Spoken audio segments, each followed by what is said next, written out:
What's up, Prizefight fans? I'm Brian Tong, and this is the Prizefight you've all been waiting for. It's a battle between two of the heaviest hitters in the smartphone world. It's a Prizefight punch-out between Apple's iPhone 5 and Samsung's Galaxy S3 before the Jelly Bean update. Our judges for this fight are senior editor Jessica, Duke It Out Dolcourt, senior editor Scott, the Bottom Line Stein, and myself, All Night Long Tom. Now we'll take all three judges' scores and average them out to the nearest 10th each round. The final Prizefight score will be an average of all rounds using the same system. Let's get this 5-round throwdown started. Round 1 is design. Apple brings its unmatched level of design and attention to detail with the most tightly crafted iPhone to date. Its 4-inch Retina display is still a beauty with 326 pixels per inch, a super bright display, and its two-tone design is thinner and lighter than the Galaxy S3. You might scoff at its 4-inch screen because it's commonplace now, but we haven't seen one in such a small footprint before. Now, Samsung's Galaxy S3 brings a sleek and silky body with its amazing 4.8-inch Super AMOLED display with 306 pixels per inch that completely dwarfs the iPhone 5 in size. It still has a slightly dimmer screen, even with the brightness turned all the way up, and it still has this plasticky feel, but this is the easiest big screen smartphone I've held on the market today. These phones both look amazing, but the iPhone 5 just gets the edge with a perfect 5, and the Galaxy S3 gets a 4.7. Next round is user interface and controls.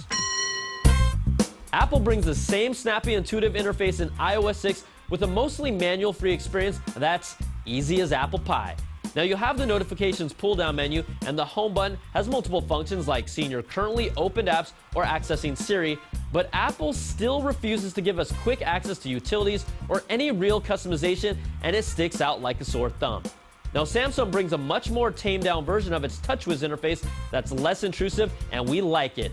Its physical button has multiple functions to bring you back to the home screen, view your current open apps, or activate its S-Voice feature. You'll still have the same customization for all its widgets, a notifications pull-down with quick access to settings, and a bird's-eye view of your home screens. But it still feels a little dated, and we can't wait for its Jelly Bean makeover.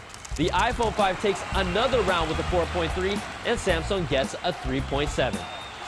So after averaging 2 rounds, Apple leads by half a point. Next round is features. The iPhone 5 finally gets on board with 4G LTE connectivity and brings 16, 32, or 64 gig options in black or white. Its dual-core A6 processor is blazing fast, and Siri becomes more useful with sports, movies, and food recommendations, but it still hasn't lived up to the hype. Maps brings turn-by-turn directions, but it takes a huge step back with the lack of public transit directions, no Google Street View, and maps that flat-out just aren't as accurate right now. Now, Passbook has big potential even if it's still early on, but the lack of any NFC on the phone might hold it back.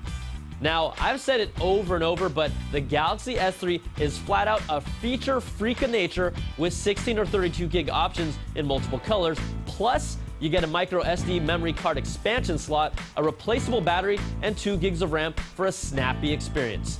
The S3 has really pushed the envelope when it comes to unique features as well, with the ability to transfer data with S-Beam that works pretty seamlessly right out of the gate. Now, some of the gesture controls might seem a little gimmicky, like zooming into a picture by using the accelerometer, but I'd actually use the mute my phone by placing it face down or taking a screen capture by swiping with my palm. Plus, being able to make direct calls while texting by bringing the phone to your ear is really practical. Now, Samsung's S-Voice brings voice commands, but it's really not on the same level as Siri at all. But its Google Maps app is something you can count on with turn-by-turn, public transit options, and Street View, and it's probably one of the features I use the most on my phone.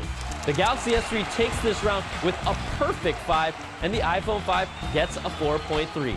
Next round is web browsing and multimedia. Both phones shine when it comes to web browsing and multimedia. The iPhone Safari brings a sweet full-screen mode, and text and images pop on its improved Retina display. You can't ignore Apple's iTunes, which brings the most robust library of multimedia that looks great thanks to that new display and supports 16:9 content natively without letterboxing. Its 8-megapixel camera brings a snazzy panorama mode and 1080p video support with the ability to take stills while recording video, and it still holds its title as the best camera on a mobile phone with its improved low light performance. Now the Galaxy S3 brings flash support in its browser, and its 4.8-inch display gives you so much real estate that web browsing and watching multimedia is a better experience. Now the Google Play Store brings a huge library of music and video content, and even if it lacks some of the exclusive iTunes has, it's a legit offering for the Google ecosystem. The Galaxy S3's 8-megapixel camera is excellent as well and features more shooting modes, including a buddy share shot mode and 1080p video capture as well. Now, if you want two of the best multimedia phones on planet Earth, you're looking at them, and we're handing out perfect fives to both of them. So after averaging 4 rounds, the Galaxy S3 trails by only 1/10 of a point. The final round that decides it all is performance. These are two of the fastest phones on the market, and benchmark tests support that, but using both phones in the real world is where you'll feel the zippiest navigation you'll find. Plus, I like saying the word zippy. Now, both phones with normal use were able to last us throughout most of the day, but make no mistake, it will still require you to charge them. Call quality was solid on both phones, and 4G LTE performance will vary depending on variables like location and your carrier, but these phones are the cream of the crop for 4G phones, and we're calling this round even with the tie at 5. So let's average out all 5 rounds, and in a prize fight where Apple jumped ahead early, Samsung chipped away and fought back with 3 perfect rounds, and we end up in a deadlock tie at 4.7 points apiece. But you know we can't leave it at that, so let's look at the breakdown, and in a throwdown showdown, we go to hundredths of a point, and the iPhone 5 just barely edges out the Samsung Galaxy S3, 4.73 to 4.66, and is your prize fight winner. These are two amazing phones, and it's impossible for you to go wrong with either one, but this battle is far from over with S3's Jelly Bean update coming soon, and you can be sure we'll be facing these bad boys off one more time. I'm Brian Tong, thanks for watching, and we'll catch you guys next time for another prize fight.